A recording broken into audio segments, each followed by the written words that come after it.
రెడ్డి గారు ఉన్నప్పటి నుంచి కూడా ఆలగడ్డకి వనపర్తి హాస్పిటల్ తీసుకురావాలని చెప్పి ప్రపోజల్ పెడుతున్నాం అధ్యక్ష. కొన్ని కారణాల వల్ల రాలేకపోయింది. కానీ అధ్యక్ష, దీని వెనకాల కూడా మా ప్రాంతంలో ఎంతో మంది చనిపోయిన వాళ్ళ కుటుంబాల కథలు కూడా ఉన్నాయి అధ్యక్ష. దాంట్లో ఉదాహరణ చూసుకుంటే నాదే అధ్యక్ష.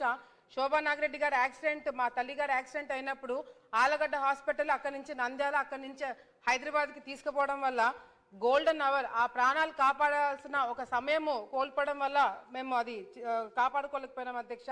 3 సంవత్సరాల లోపలనే ఉమా నాగిరెడ్డి గారికి కూడా అదే విధంగా హార్ట్ అటాక్ వచ్చినప్పుడు మళ్ళీ ఆయనని నంద్యాలకు షిఫ్ట్ చేసి, ఎక్విప్మెంట్స్ లేకపోవడం వల్ల నంద్యాలకు షిఫ్ట్ చేసి అక్కడి నుంచి కూడా హైదరాబాద్ షిఫ్ట్ చేసే లోపల ఆయన చనిపోవడం జరిగింది అధ్యక్ష.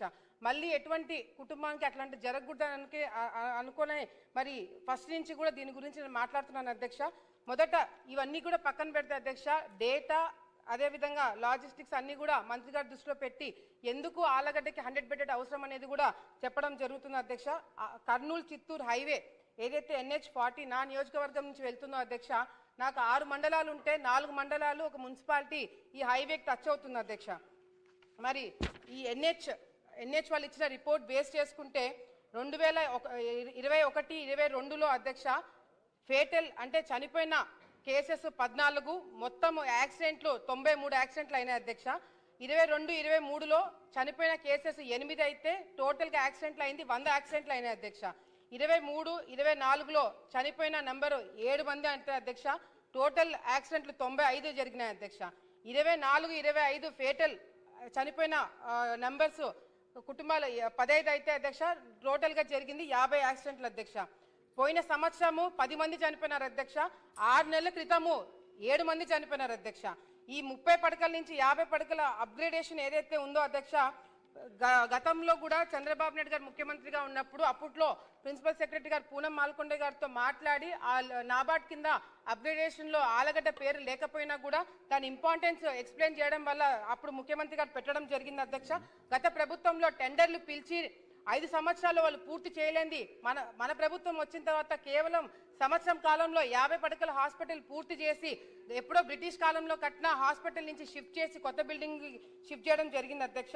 అంతేకాకుండా అధ్యక్ష, CHC ఆలగడ్డ రెఫరల్ కేసెస్ ఒక్కసారి మీకు ఇది చాలా ఇంపార్టెంట్ అధ్యక్ష, ఈ డేటా వినిపించడము. ఈ రిఫరల్ కేసెస్ అంటే అధ్యక్ష, ఆలగడ్డలో డాక్టర్లు లేరనో, లేకపోతే ఎక్విప్మెంట్ లేదనో, లేకపోతే సీరియస్ కేసులు మేము టేకప్ చేయలేమని చెప్పి అటు నంద్యాలకు కానీ, కర్నూలుకు కానీ, ప్రొద్దుటూరు కానీ, కడపకి రిఫర్ చేసిన కేసులు ఒక సంవత్సరం కాలంలో ఒకసారి నేను చదివి వినిపిస్తాను అధ్యక్ష. లాస్ట్ జనవరిలో 98 కేసులు రిఫర్ చేశారు అధ్యక్ష, ఫిబ్రవరిలో 93, మార్చ్లో 78, ఏప్రిల్లో 89, మేలో 81, జూన్లో 90, అట్లా మొత్తం ఒక సంవత్సరం కాలంలో దాదాపుగా 1000 కేసులు పక్కా హాస్పిటల్కి రిఫర్ చేయడం జరిగింది అధ్యక్ష.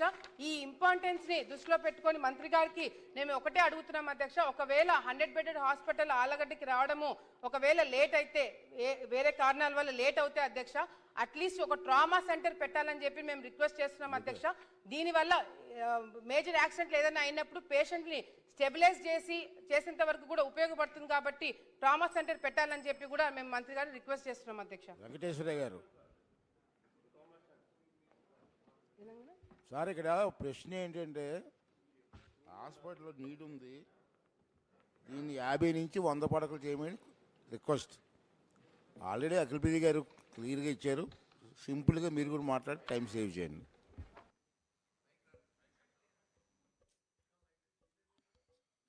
హలో హలో కొంచెం ఒకరోజు కొంచెం ట్రబుల్ అని కొంచెం ఆపరేట్ చేయండి. వినపడుతుందా? కొంచెం